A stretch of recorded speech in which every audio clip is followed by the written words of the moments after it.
What drives me making art? That's a good question because I'm not actually sure if I understand what drives me, except for, I guess, to me it's my way of trying to communicate with the world.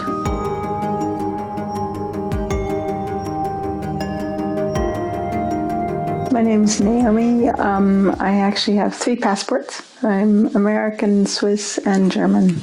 Right now I'm in Kettingen in, I don't know if that's how you say it, but in about an hour and a half from Copenhagen.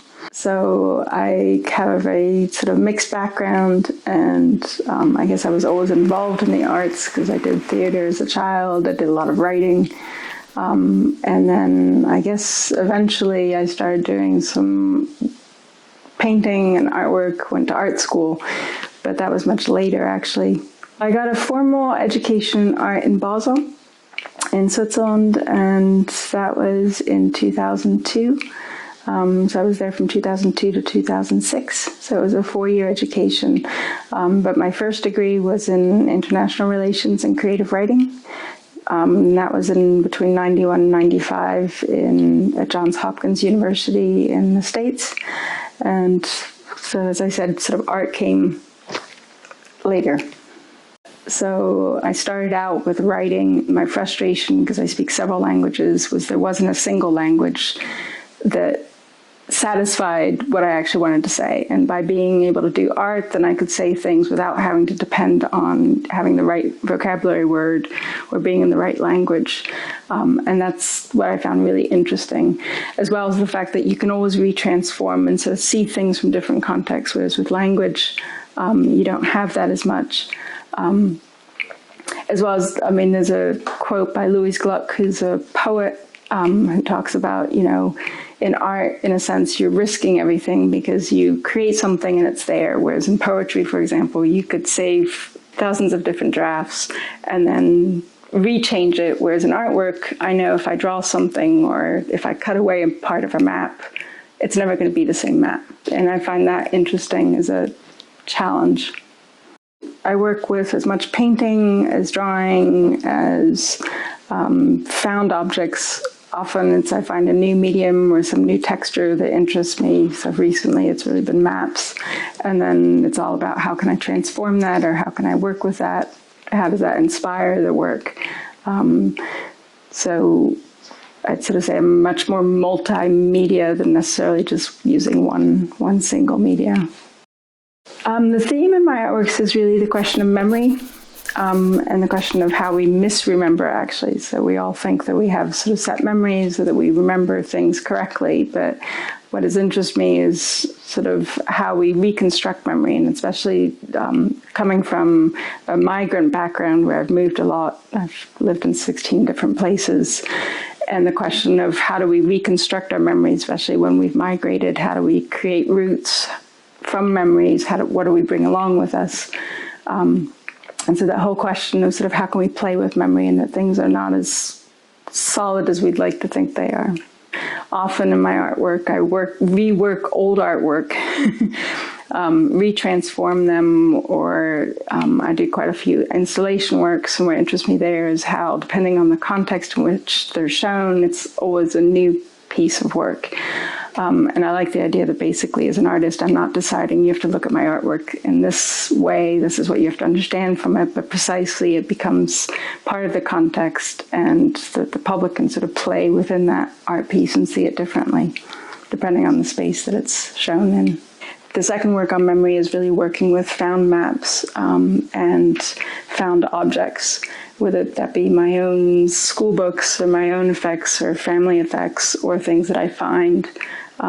So lots of the maps that I found are from the 1920s, 1930s, often old colonial maps, and I find it really interesting to sort of see how it's broken apart and how, once again, we think of maps as being dependable objects that scientific and give us a sort of a landmark, a solidity, but actually it's always changing. The audience reaction is somewhat important to the extent that, to me, there is a play that happens between the public and my artwork. And what I find interesting is really the conversation that starts from it. and that doesn't mean that it has to be a positive reaction, but, what is it, how does it start a conversation about migration, or how does it start a conversation about memory? And I find that fairly fascinating to sort of see what grows out of that. And I've done quite a few sort of public performance work where precisely I try to get the public involved in the art making, because it is supposed to be a conversation. No, so I do have a studio. I'm lucky enough in Lausanne, where I live right now, to have a very big studio. It's about 100 square meters, and I've been there for about 10 years, and it's really nice. It's not part of my home, and that's very good, because I don't think my family would like me having a studio in my house. And it's nice for me because it's my space. I get to go there and have it be a sort of protected space, where I can have things that are in progress, leave it the mess I want it to be. But to me, it's a really precious space, because it is a space where, even if I just go and I clean up my space, I'm still in the studio. And then there is that separation between home and work. So a day at the studio, usually I get there fairly early, so around 8 o'clock. And then it all depends, because sometimes if I'm really in a process or in the midst of creating a large piece, recently I worked on a 25-meter long drawing piece. So then it was very sort of, I get to work, take off my jacket, and I work all day. There are other times when I'm less involved in a process, or not necessarily with an artwork in mind, and then I can be lots of futzing around with lots of different things. I can do some drawing, I can do some, cutting of elements. But to me, it's important just to be there, even if I'm not focused on something, because usually by working, things come.